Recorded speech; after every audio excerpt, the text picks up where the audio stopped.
Welcome to Module 2, the 5-part Orton Gillingham lesson plan. This module has 6 lessons and it's going to cover all 5 components of the Orton Gillingham lesson plan. Today's lesson, lesson 1, is going to give you a quick overview of the 5 parts. Following this lesson, you'll get more specific details into each component. Let's get started. Backwards design. So I think I already made this analogy, but I'm going to say it again. It's always best to start with the end in mind and know where you're going. So like I said, when you're a construction worker, it's amazing to be able to show that construction worker a house that they will eventually know how to build.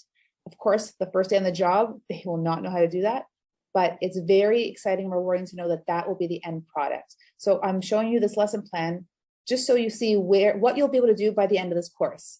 This module is by no means going to prepare you to then start implementing this lesson plan, but it's going to give you a lot of information and it's going to show you what you'll be able to do by the end of this course.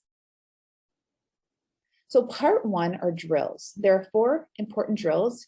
This part should take no more than 5 to 10 minutes. So the first drill is phonemic awareness. And as I keep saying, it is the most important skill before even reading. It is the strongest predictor of adult reading success and often is overlooked in our schools. So I will show you all of the drills that go along with phonemic awareness, but you'll be working on at the word level, at the syllable level, and at the phoneme level. And you'll work on segmenting, blending, substitution, addition, deletion. It's actually a really fun, they're all fun drills and students often like this part of the lesson. Then we move on to the visual drill. Should only take you a couple minutes. And this is where you actually show them a letter card and the student will have to name the letter card and make the sound of that letter card. And you want them to build automaticity and master all of those letters.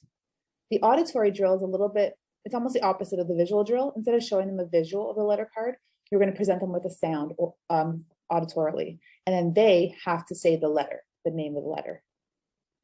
The short vowel drill is a drill that often is only included for the first couple months.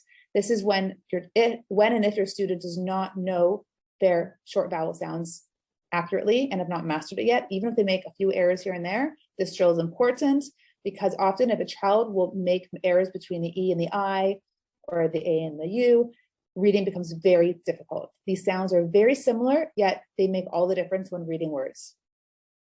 So again, part 1, drills. This part should take 5 to 7 minutes, maybe even up to 10, but usually less. Next, part 2, we have the sight word memory method. So this component is just about memorizing words, irregular words, that there's no spelling patterns, they don't follow the syllable types, so just learners have to memorize them, and that's it. Again, only for irregular words, not sight words, not high frequency words, irregular words. And when I just go into this lesson, I'll be more specific about the difference between sight words, high frequency words, and irregular words. Part 3, this is actually a very important part of the lesson. This is where you introduce the rules. So you obviously will start with the closed syllable progression, which includes, I believe, 22 rules. This is where you'll start from the very beginning, the first rule, and this is when you introduce that rule. And it'll be accompanied by activities. Of course, you'll use auditory, visual, and kinesthetic modes of learning. And it could take 1 to 2 lessons for a child to master that new rule, or it might take you 3, 4, 5, 6, 10, 15 lessons. Really, whatever it is, you don't move on until they've mastered that rule. That's the beauty of the Orton Gillingham progression and the way Orton Gillingham sets up their lessons, because children feel successful and you don't move too quickly. You work at their own pace. So again, you don't move on to a new rule until they've mastered the current rule you're working on. Part 4 is reading.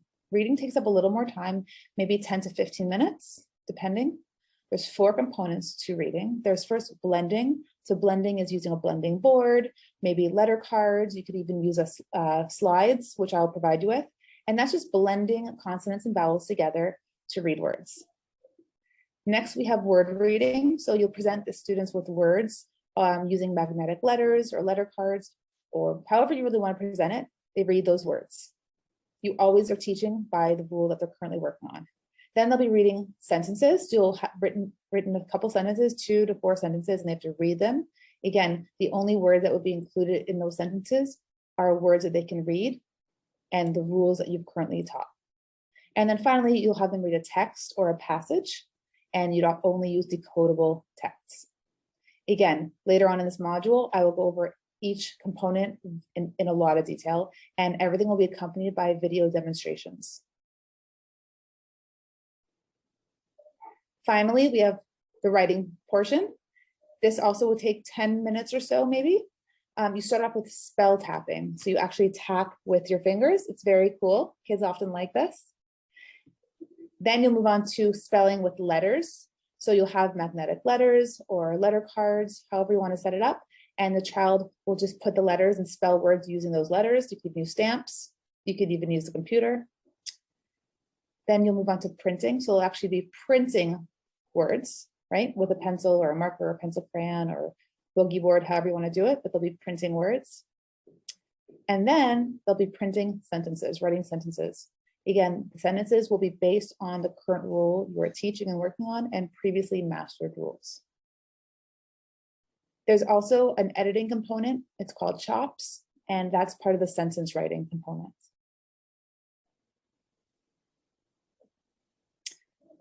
So that's the 5-part lesson plan. I'm going to move on into lesson 2. Lesson 2 talks specifically about phonemic awareness drills. Then lesson 3 goes into detail about the visual and auditory drill.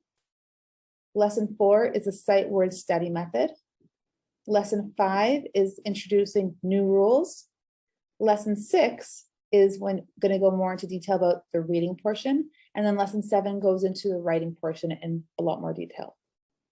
Enjoy the rest of this module.